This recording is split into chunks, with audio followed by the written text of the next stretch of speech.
ji sala 2018 ve û heta niha koçberên Efrînî li kantona Şehbayê berxwedan û têkoşîna xwe berdewam dikin. Ji ber dorpêça hikûmeta Şamê û êrişên dewleta Tirka dagirker, rewşa koçberan her ku diçe xetertir dibe. Hikûmeta Şamê rê nade ku pêdiviyên serekeyên jiyanî derbasî Şehbayê bibin.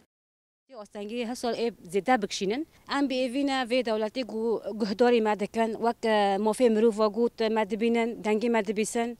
Mila guhê xwe vekin yani bi rastî milletekî Efrînê ku koçber biye bû 6 sal em di kampana de jiyan dikin. Mesela çadir 6 sal ne hatine guhartin. Yani azrê îçi da gîdirîne.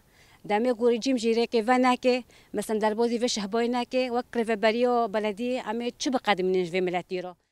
ده چهل دانه بحثی جوجی سار زحمت ل اما دوی روشه سارو سرما و سقمن گراندا دهندری شهباجی دور پیچ کریه یعنی اف بینیزی 7 روزنه ام به ستومانینه جبر و یکی جو زده ساره جبر سرماهی زاروک کن کی زده اش دکشینن زده زور دکشینن جبر و یکی هجمار می خواندکار دهندری دبستانا پر لوازو کم بیه.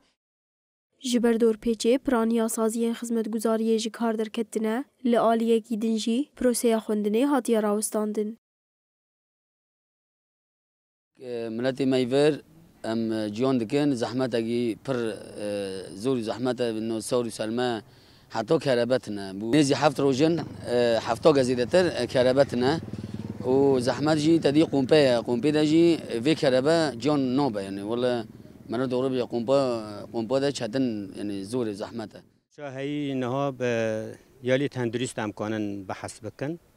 یالی تندرست درمان تنایه و حصار انبار کو گل سرماتی چه کردن جیالی همو هلاندا جیالی ترکا دا جیالی نظام داجی جی همو هلاندا انبار کو سرویتی چی و هفت روزانه نه کربه نه مازوت نه پێدوێن ژیانە هەمیل سەرماوەتەنە قوتکردن.